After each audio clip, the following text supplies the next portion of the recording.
In BTD6 there are 150 achievements as of update 43, but how many of them can you get in one single game?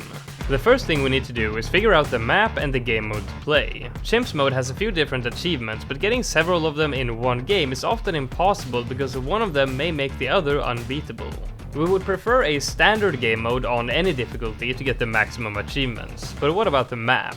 There's only one map that can give more than one achievement when playing a game mode outside of Chimps, and that's Spice Islands, by finishing the map using only land towers while playing alternate Bloon rounds. So there we have our map and our game mode. Our hero is going to be Adora, because outside of the general hero achievements, she has two that are specific to her, which is more than any other hero. And on top of that, she's also a great hero for late game, which will serve us well because this game is going to be very long.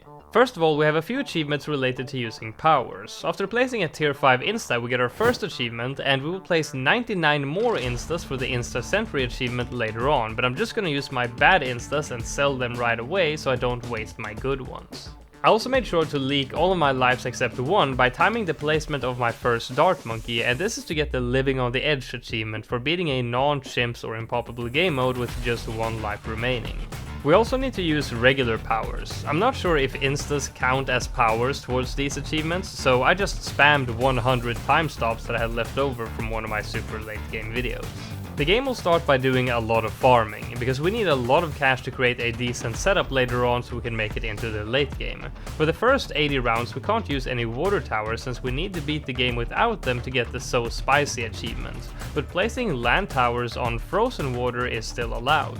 Now, we have also gotten the Big and Mega Monkey achievements for building a tier 4 and tier 5 tower, and the next one we're gonna get is Sticky Situation. For this one we need to glue 500,000 Bloons, and to do this we're gonna create a regrow farm on round 42 by using a heli and 3 druids, and then just wait until you're old enough that going to bed is the highlight of your day, and then you should be done.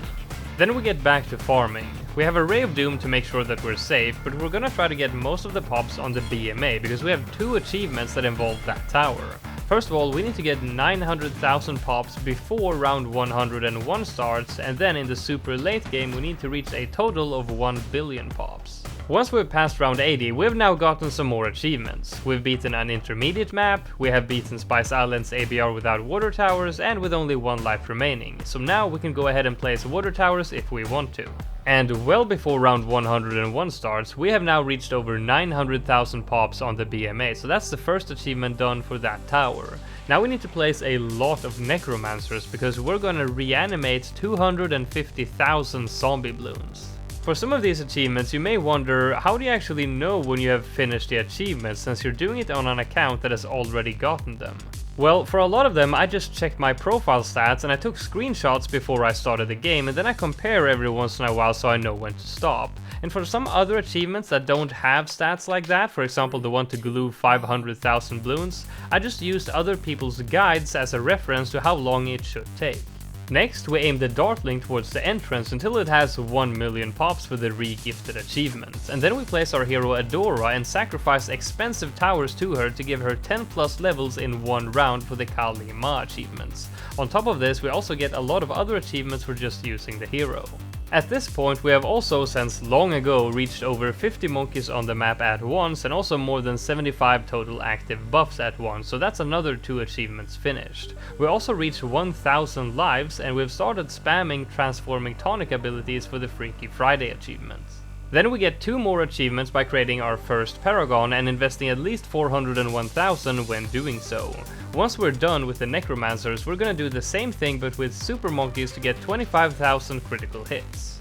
To survive long enough to reach that, I also created a Ninja Paragon next to the Boomer Paragon, and once we reached round 200, we had enough critical hits that it's time to move on towards more late game achievements. First off, I get the Nav Arc to degree 91, which means I spent more than 1 million in one round, so that's another one done. After that I created a VTSG and transformed Adora for the Strangely Adorable achievement, and then I sacrificed one of every type of tower in the game to a temple to get the What Did It Cost achievement.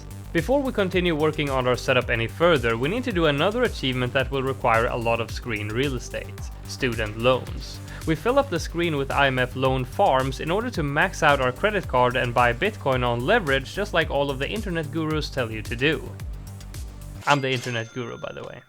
After taking out a few loans, we briefly reached 400,000 in total debt. Hooray! Now we only have the late game achievements left, which is to again reach 1 billion pops on the BMA, destroy thousands of each mob class balloon, a ton of camo balloons, rainbows using magic towers, and hook in 3000 mob class balloons, and thank god the nav arc does count towards that.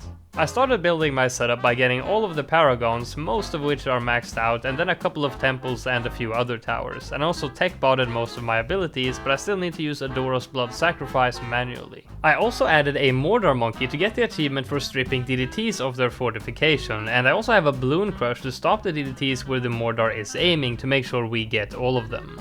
I didn't create a very good setup at all because I anticipated that I wouldn't need to go any further than round 400, but once that point came, I fell short on one of my achievements. I had destroyed more than enough of every mob class balloon except the ZOMG, and I was pretty far off.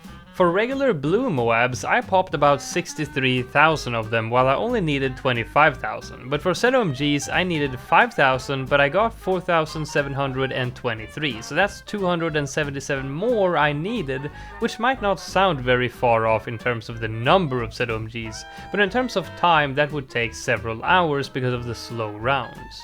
But other than that one achievement, I must say that my guess as to when I would reach the required numbers were pretty on point. A game like this takes a while to prepare, and the game itself takes an entire day if you actually wanted to do this. I decided I don't really care enough to spend a couple of more hours just to finish that one achievement, so I went straight for the last achievement on the list, to donate your monkey money to Ninja Kiwi.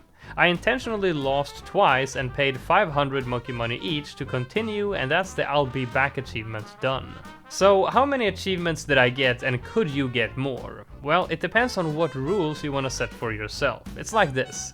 In this game I got 40 achievements, which would have been 41 if I got all of the ZOMGs. Some of those achievements require a little bit of preparation, for example, not placing a hero in any game prior to this one and not beating an intermediate map before this one. Additional achievements you could get are to reveal 10,000 Bloons using Shimmer, moving 1,000 towers using a Chinook, getting 150,000 Beast Handler XP, and then some super unrealistic ones but technically possible with insane amounts of preparation, like popping 100 million Bloons, popping 100,000 purple Bloons, upgrading towers 20,000 times, and earning 5 million XP on any tower. So that would be 48 achievements in one game. If you play this in co-op, you could also get another 12 more achievements with even more preparation, and we have not yet counted any non-in-game achievements here, such as spend a monkey knowledge point or collect 35 achievement rewards, even though you would be able to get a couple of these after finishing your game.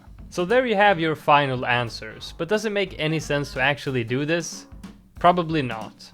Leave a like if you enjoyed the video, and I will see you in the next one.